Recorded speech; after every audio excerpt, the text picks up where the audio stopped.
আসসালামু আলাইকুম।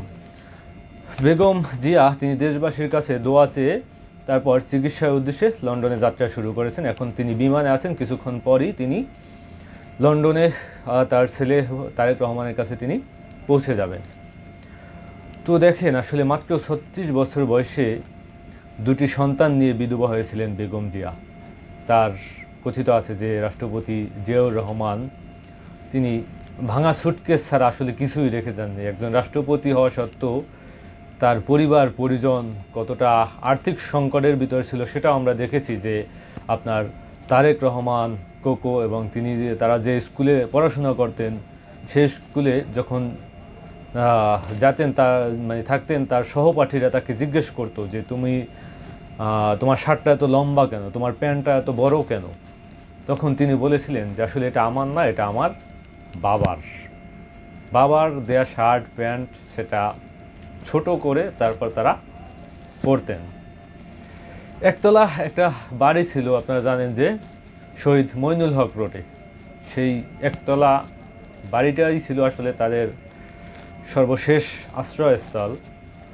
সেই একতলা বাড়িটাকেও কিন্তু ভেঙে তছনছ করে দেওয়া হয়েছিল এই গত যে স্বৈরাচার শাসক ছিল সেই আমলে। তো আসলে অল্প বয়সে এই বিধবা নারী তিনি অনেক দিন যখন বিধবা হয়েছিলেন, রাজনীতির রও বুঝতেন না যে আসলে রাজনীতি কীভাবে করতে হয়।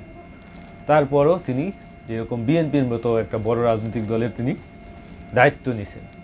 এবং শুধু যে দায়িত্ব নিছেন তা না, সেই যে ৯০-এর আন্দোলন, যেখানে এরশাদের পতনের ক্ষেত্রে আপোষহীন নেত্রী হিসেবে পরিচিত, যে তিনি কারোর সাথে আপোষ করেন নাই। তার শাসনামলে, আপনার বিএনপি শাসনামলে দুর্নীতি, লুটপাট, অনেক কিছু আপনি বলতে পারেন যে হয়েছে। প্রত্যেকটা রাজনৈতিক দলের আপনার শাসন আমলেই দুর্নীতি হয়, লুটপাট হয়, দেশের টাকা বিদেশে পাচার হয়।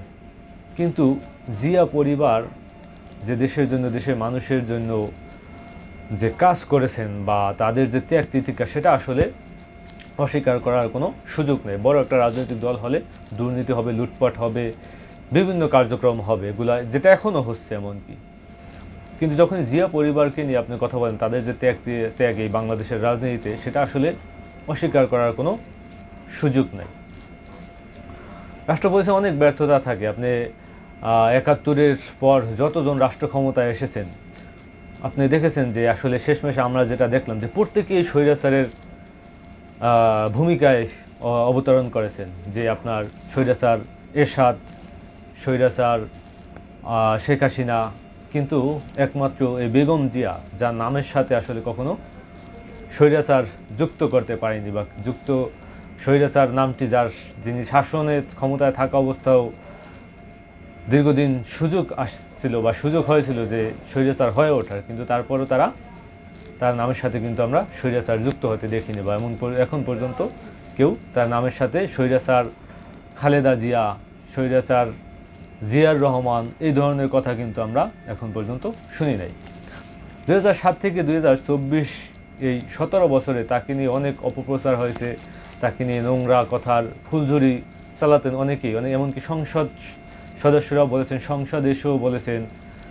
তো স্বৈরাচার শেখ হাসিনা নিজেও বলেছেন, তাকে বিভিন্ন রকমের কথা বলেছেন, এমনকি তার ব্যক্তিগত চরিত্র নিয়েও বিভিন্ন রকমের উদ্ভট মন্তব্য করেছেন, তার রোগ নিয়ে হাসি ঠাট্টা করেছেন, তার অসুস্থতা নিয়ে তামাশা করেছেন, এবং এমনকি ২ কোটি টাকা একটি ব্যাংক থেকে কেন তিনি অন্য একটি ব্যাংকে নিয়েছেন, তার দায়ে তাকে প্রায় টানা বছরের পর বছর তাকে বিভিন্নভাবে মামলা দিয়ে তারপর তাকে জেলে রাখা হয়েছে।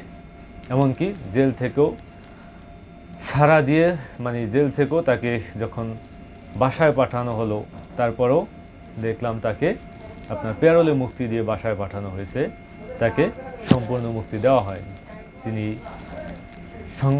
সংবাদ সম্মেলন করতে পারেনি, তিনি দেশের জাতির উদ্দেশ্যে কথা বলতে পারেনি, তার রাজনৈতিক বক্তৃতা তিনি দিতে পারেননি। তো এভাবে আসলে বিভিন্ন অন্যায়, আপনার অত্যাচারের শিকার হয়েছেন।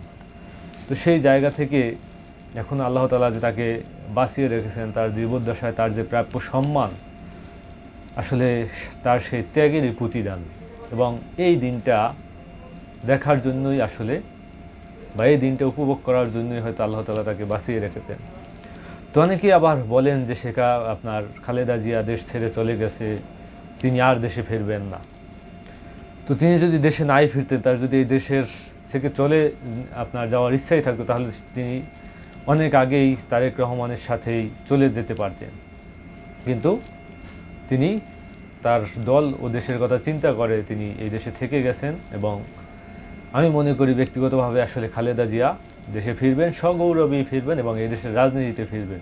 এবং সেই যে পুরনো বিএনপির যে রাজনীতি, যেখানে দুর্নীতি লুটপাটের একটা আপনার তাদেরকে মানে তকমা দেওয়া হয়, বা তারা যে দুর্নীতি লুটপাট করে দীর্ঘদিন যাবৎ তাদের বিরুদ্ধে যে অভিযোগগুলো আছে, সেই অভিযোগের জায়গা থেকে ফিরে আরও স্বচ্ছ রাজনীতিতে বিএনপি ফিরবে বলে আমি মনে করি, এবং সেটা তারেক রহমানের নেতৃত্বে ফিরবে, স্বচ্ছ রাজনীতিতে ফিরবে। এবং বর্তমান যে রাজনৈতিক প্রেক্ষাপট, তাকে অবশ্যই স্বচ্ছ রাজনীতিতে ফেরা ছাড়া কোনো উপায় নেই।